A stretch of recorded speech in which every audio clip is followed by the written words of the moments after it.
desktop bisa. Oke.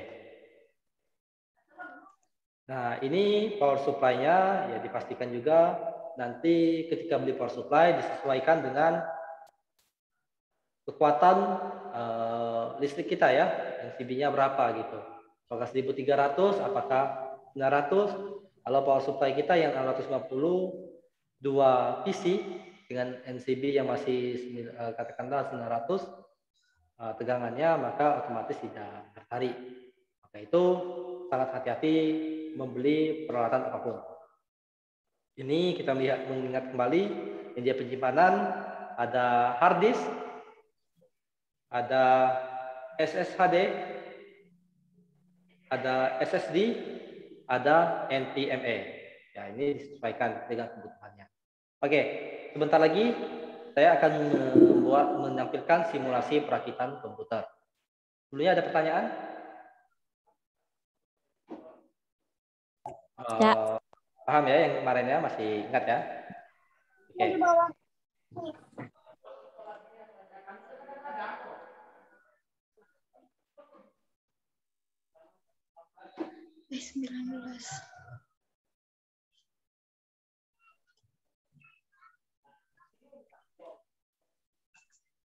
Oke. Nampak apa yang ditampilkan di depan? Gambar komputer.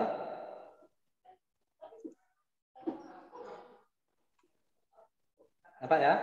Nah, oke. Di sini ini adalah tampilan komputer yang sudah dirakit. Sebelumnya kita melihat terlebih dahulu posisi power supply. Ini di sini posisinya. Oke, posisi power supply. Nah, ketika kita memasang power supply di sini pada casing, jangan lupa memasangkan baut. Ada 4 baut yang untuk dipasang pada power supply. Ini bautnya. Ya, boleh memasang motherboard terlebih dahulu atau power supply. Tapi biasanya di sini diawali dengan pemasangan power supply. Setelah pemasangan power supply dan jangan lupa dipasang 4 bautnya. Jumlah baut power supply ini 4 ya. Jarang yang 3, rata-rata 4. Jangan sekali 3. Maka dari itu pemasangan baut pada power supply itu sangat mempengaruhi pada penilaian nanti ketika ujian. Satu baut power supply yang lupa dipasang atau hilang, maka nilainya berkurang 1 poin. Apalagi lebih dari 1 bautnya kurang, ya. Maka dari itu pastikan pemasangan bautnya pada power supply 4, ya. Diingat posisinya 4 di sini ya, power supply dan bautnya 4. Kemudian kita memasang motherboard. Motherboard ini terpasang pada casing. Nah, di sini ada heatsink. Ini heatsink. Ada ini heatsinknya. Nah, bisa kita lepas. Nah, di balik heatsink ini pemasangan power prosesor atau CPU. Nah, di sini pemasangannya. Nah, ketika kita pemasangan CPU, kita masukkan CPU-nya. Perhatikan di sini, di situ ada tanda panah sedikit di bawahnya. Ya, karena ketika pemasangan prosesor ini terbalik, maka bisa jadi fatal pada pemasangan prosesor sehingga bisa rusak. Maka dari itu pemasangan prosesor di sini sangat hati-hati. Ya, di sini kita pemasangan prosesor. Yang disimulasikan ini adalah prosesor dengan Intel ya, merek Intel. Nah ini cara melepaskannya, ada bagian besinya ini dilepaskan, kemudian dinaikkan, nah, gitu ya. Nah, ini dia. Pertama, kita pasang prosesor pada motherboard. Setelah itu, kita kasih pasta pada bagian atasnya ini. Nah, ini pastanya yang kita bisa kasihkan pada bagian atas, ya, di bagian atas prosesor. Setelah pemasangan pasta pada prosesor, baru kita pasangkan heatsinknya di situ, ya. Oh, salah.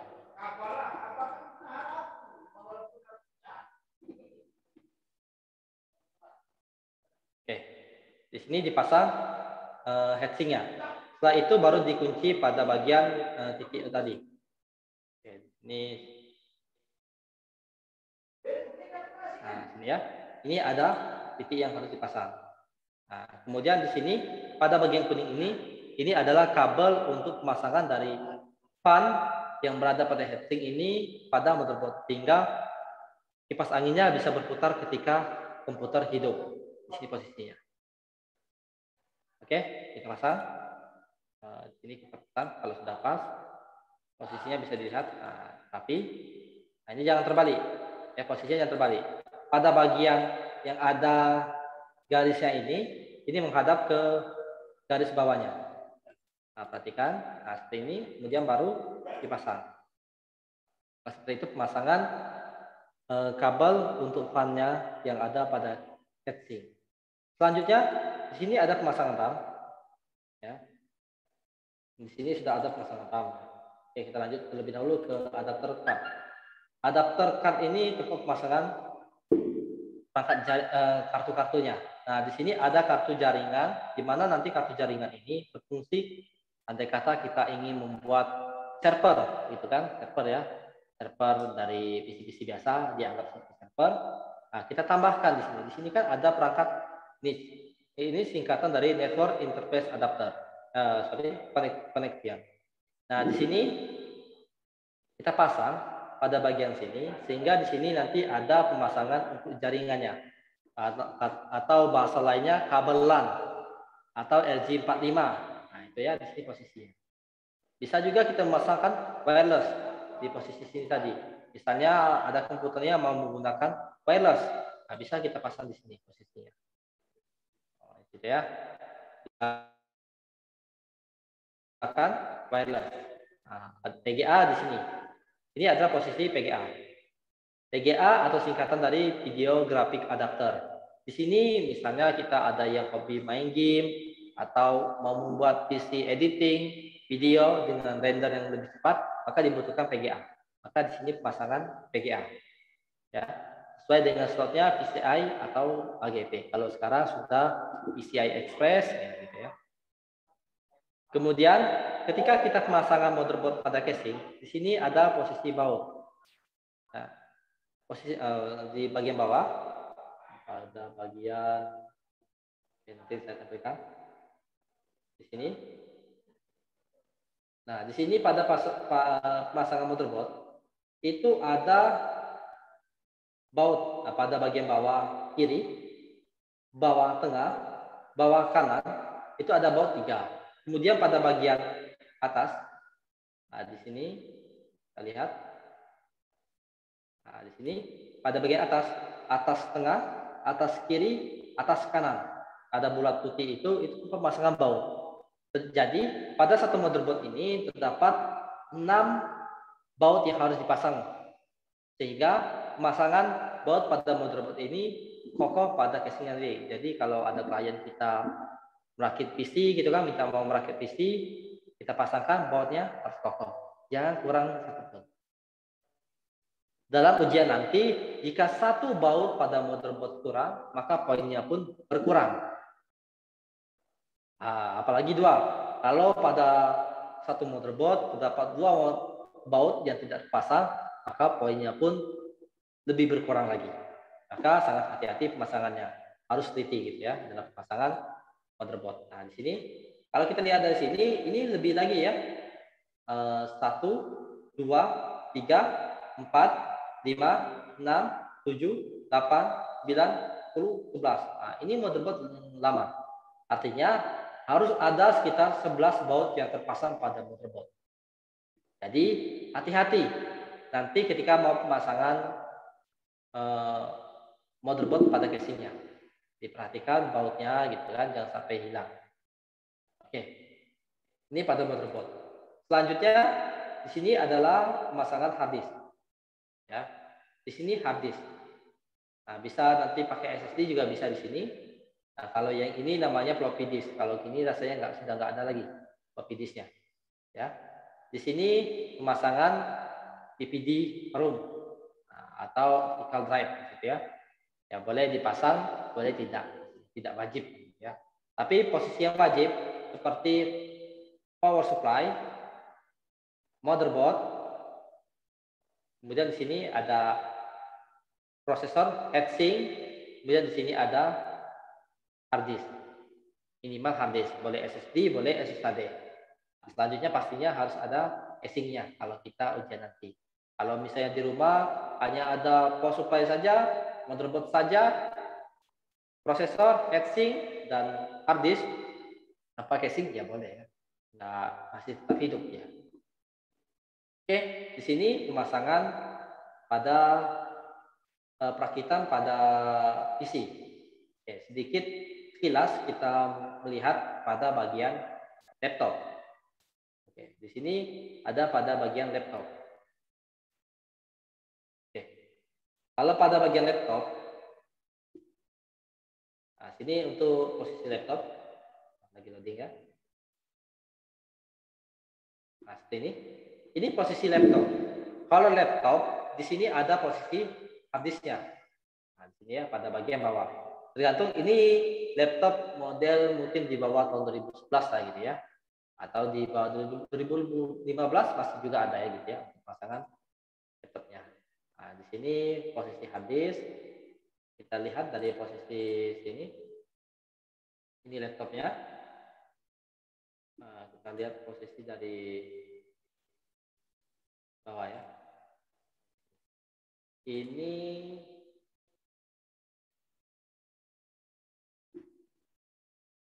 oke. Di sini tempat pasangan baterai yang bisa dilepas baterainya nanti. Di sini ada pemasangan RAM. Pemasangan RAM pada bagian ini pemasangan RAM pada bagian di tengah ini. Klik.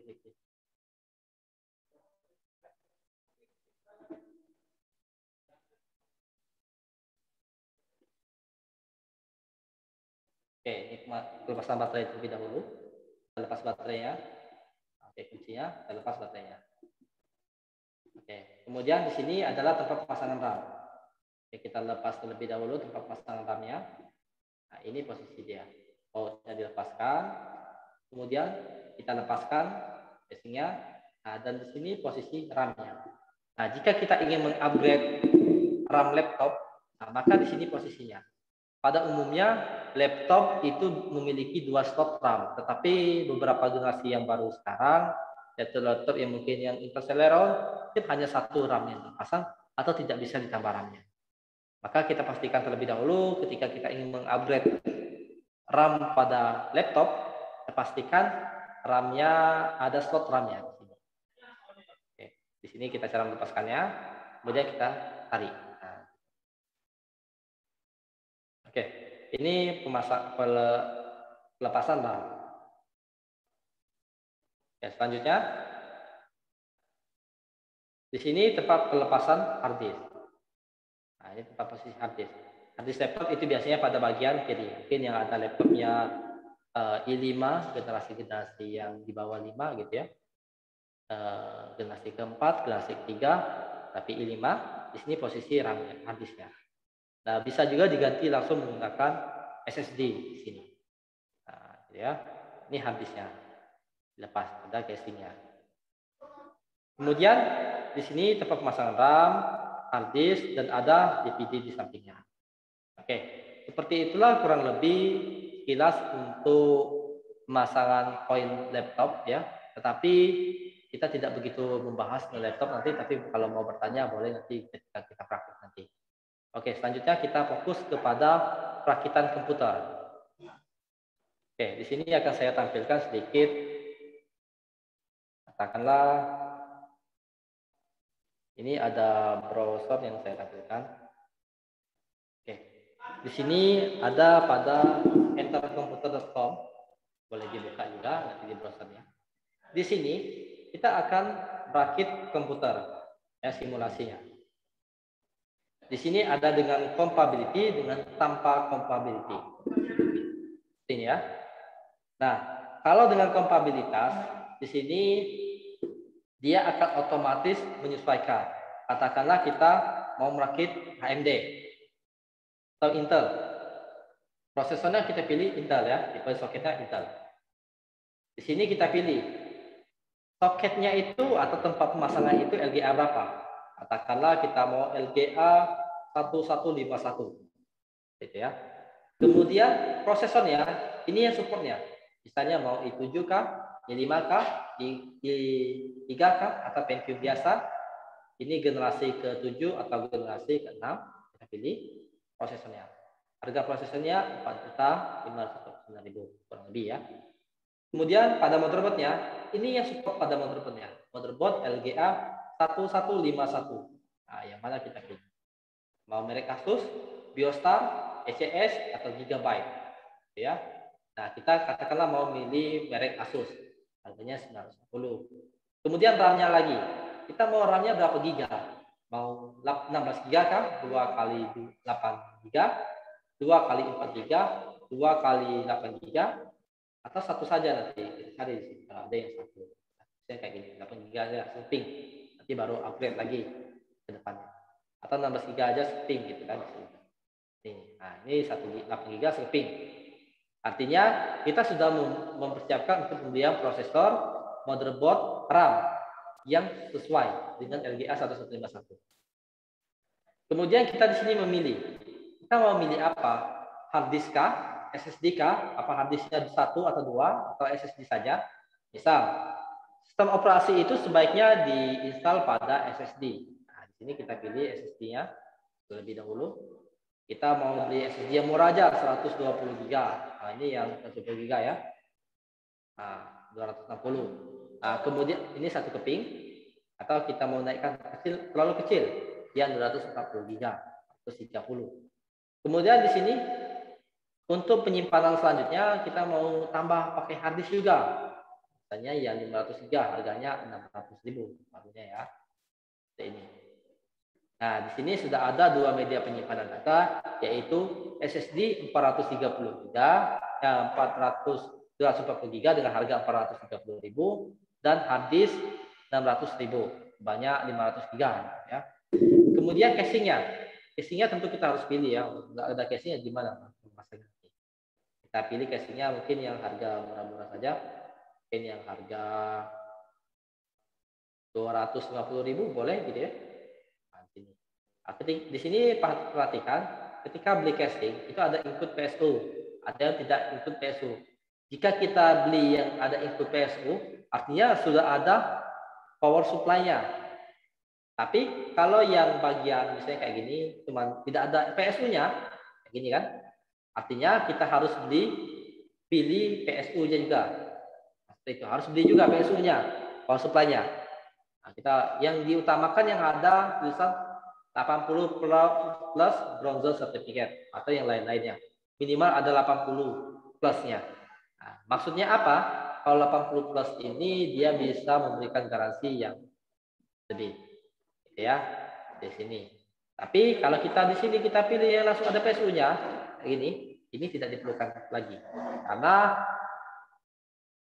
pada casingnya sudah terdapat ini without-nya tidak ada. Misalnya kayak gini, include PSU. Artinya sudah ada PSU-nya. Tidak perlu lagi kita pilih PSU-nya. Oke. Nah, setidaknya kita sudah membeli untuk rakitan komputernya, sudah ada prosesor, motherboard, RAM, hard disk, casing, dan PSU-nya. Nah, pada ini sudah kita bisa rakit kan?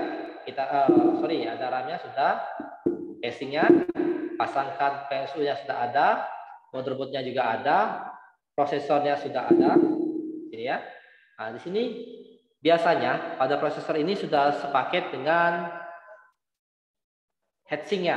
Nah, di sini kita pilih, kalau tidak ada heatsink-nya kita pilih cooler, atau cooler nanti ya, atau heatsink bahasa lain. Ini yang murah-murahnya ada yang, kalau yang mau murah ada yang harga berapa, 50.000, 75.000 ada juga. Ada juga yang harga di atas itu ya. Kita pilih yang harga 100 saja. Gitu. Ini kipas kita nggak mau pakai bawaan, kita mau beli kipas angin sendiri kayak gitu kan. Nah, di sini sudah ada, sudah kita bisa merakitnya karena sudah ada motherboard, power supply, heatsink, RAM, dan media penyimpanan SSD. Nah, gitu ya. Nah, di sini kita sudah bisa merakit komputer setidaknya biaya 7.564.000. Ini baru PC-nya saja, belum monitor dan keyboard RAM. Nah, speaker juga belum. Di sini kalau mau save speaker kita tambahkan juga misalnya speaker berapa gitu kan, yang murah saja 60.000. Kemudian kita mau menambahkan kembali pada bagian sini tidak ada monitor, monitor ada ya. Nah, di sini monitor. Nah, di sini ada monitor, itu ada namanya monitor biasa, ada LCD, ada LED, ada IPS, ada FHD. Jadi berbeda-beda, gitu ya. Perbedaan ini tentu menyesuaikan dengan kebutuhan kerjaan kita. Kalau biasanya yang hanya sekedar nonton, ya cukup LCD saja. Nah, di sini di atas sedikit ada LED, nah, gitu ya. Ini sudah ada touchscreen-nya. Di atas LED sedikit, kalau saya lebih suka ke IPS, gitu ya. Tapi kalau yang mau yang lebih tinggi seperti FHD, maka harganya juga lebih tinggi. Nah, di sini ada namanya kurvot. Nah, di sini ada namanya kurvot. Kurvot itu artinya melengkung gitu ya. Jadi monitornya melengkung. Kalau mau yang monitor melengkung, ini harganya. Nah, kurang lebih gitu ya. Monitor saja. Gitu. Kemudian jangan lupa dibeli keyboard juga, karena kita membutuhkan keyboard yang murah saja gitu kan. Kemudian mouse-nya. Nah, mau apa gitu. Mouse yang biasa saja misalnya. Oke. Kurang lebih ini harga komputer yang ingin kita rakit kita 17 juta gitu ya. Sudah termasuk dengan monitor yang harganya 9 jutaan. Itu sudah mahalnya di monitor. Kalau yang mau yang murah kan yang lebih murah lagi. Monitor banyak yang lebih murah ya. Ini ada monitor murah yang harganya ini mungkin monitor second atau yang bracketnya aja. Monitor seperti ini ya 2 juta misalkan. Nah, itu. Monitor seperti kurang lebih hampir 10 juta kita rakit komputer. Nah, seperti itu ya. Kurang lebih. Ada pertanyaan? Nah, boleh. Untuk sementara atas ini yang saya bahas, silakan tanyakan di mana bingungnya. Nanti kita akan kasih tugas perakitan lebih dahulu. Di sini boleh menggunakan enter komputer. Harga yang berada pada enter komputer. Belum termasuk ongkos kirimnya. Nah, boleh juga nanti cari sendiri, prosesornya cari sendiri, motherboardnya cari sendiri, kemudian buat tabel pada Excel-nya. Gitu kan. Berapa kira-kira harganya? Oke. Ada pertanyaan? Nah.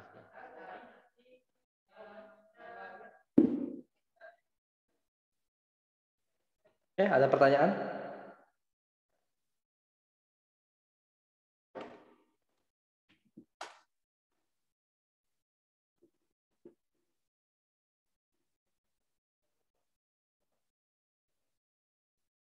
Sudah paham semua?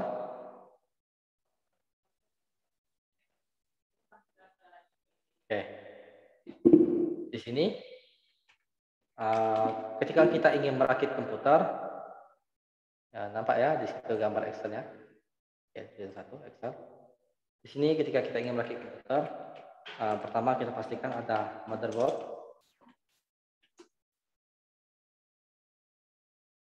CPU atau prosesor, RAM, ini,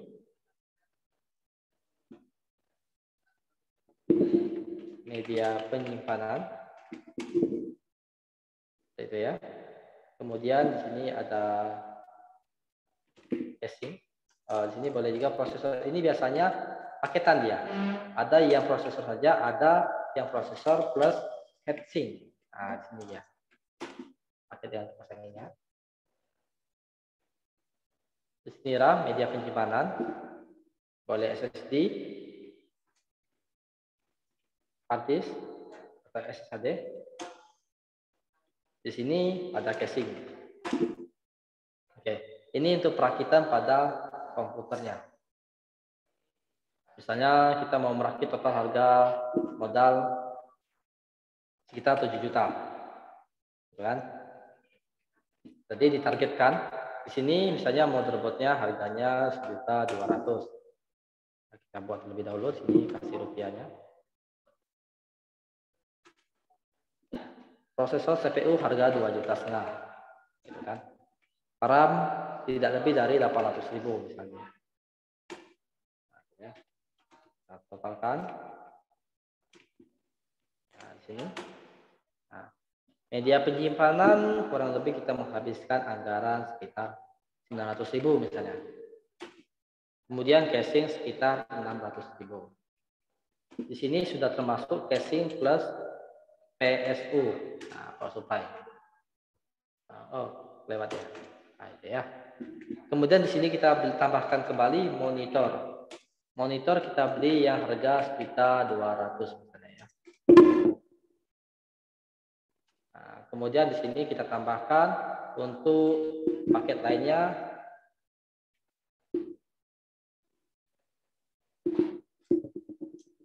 keyboard plus mouse, dan di sini ada speaker. Oke, di sini keyboard dan mouse harganya kita ambil yang harga 150.000, speaker yang harga 50.000. Ya, ini belum termasuk ongkos kirim. Kita ditambahkan lagi di sini ongkir, gitu ya. Ongkirnya katakanlah 200.000. Maka total yang didapat biaya untuk perakitan komputer kurang lebih 7.600.000. Nah, nanti ketika ujian itu akan ada soal kalian disuruh merakit komputer dengan budget tertentu. Budgetnya nggak tahu nanti berapa budgetnya. Misalnya dikasih anggaran sekitar 20 juta. Rakitlah komputer dengan anggaran 20 juta dengan spek minimal i7 RAM 16 GB. Maka kalian sendiri yang tentukan serinya, mereknya apa, harddisknya apa, monitornya pun apa, ditentukan seperti itu. Ada pertanyaan?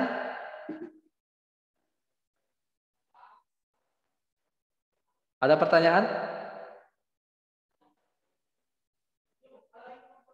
Langsung mau coba cari sendiri harganya?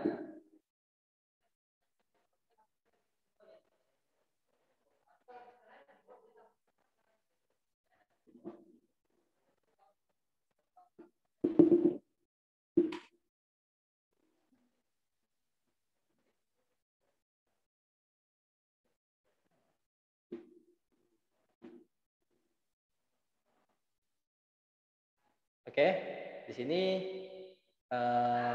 absen terlebih dahulu, jangan lupa absen. Yang lain sudah dibagikan nih untuk absennya?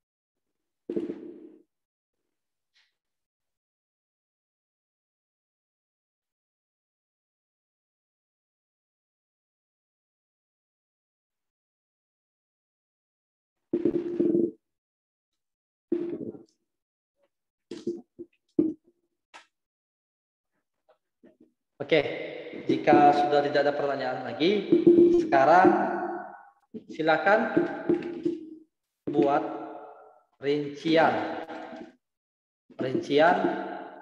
untuk perakitan komputer dengan anggaran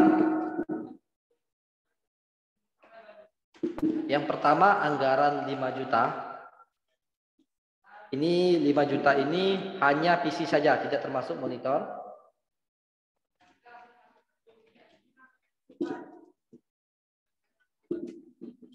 Kemudian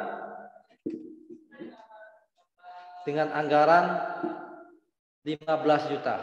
Jadi ada dua, buat rincian untuk perakitan komputer dengan anggaran 5 juta, tidak termasuk monitor. Satu lagi anggaran 15 juta, lengkap dengan keyboard, mouse, speaker, monitor. Nah, oke ya. Sudah termasuk PC lengkap semuanya.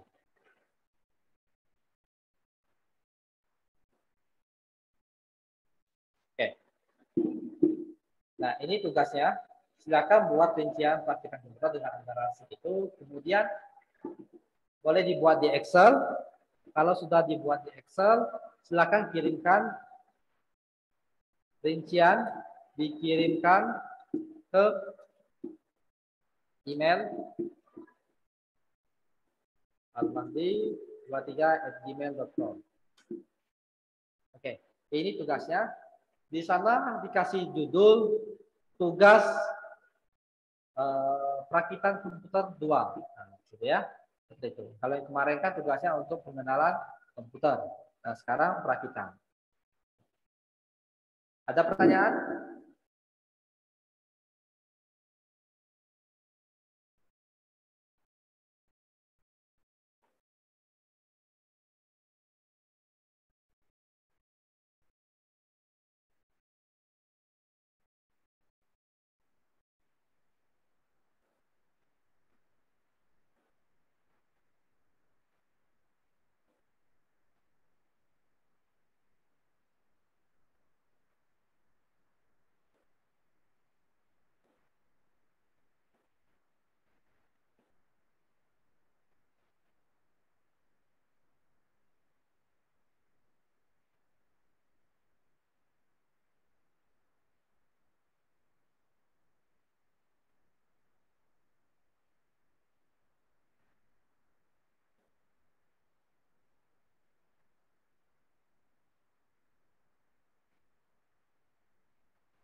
Oke, di WA sudah dibuatkan rinciannya, tugas-tugasnya. Silakan dikirimkan ke email, nanti akan ada penilaian. Demikian aja terlebih dahulu, lebih dan kurang maaf. Assalamualaikum warahmatullahi wabarakatuh. Kembalikan ke sistem. Waalaikumsalam warahmatullahi wabarakatuh.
Mabjuk.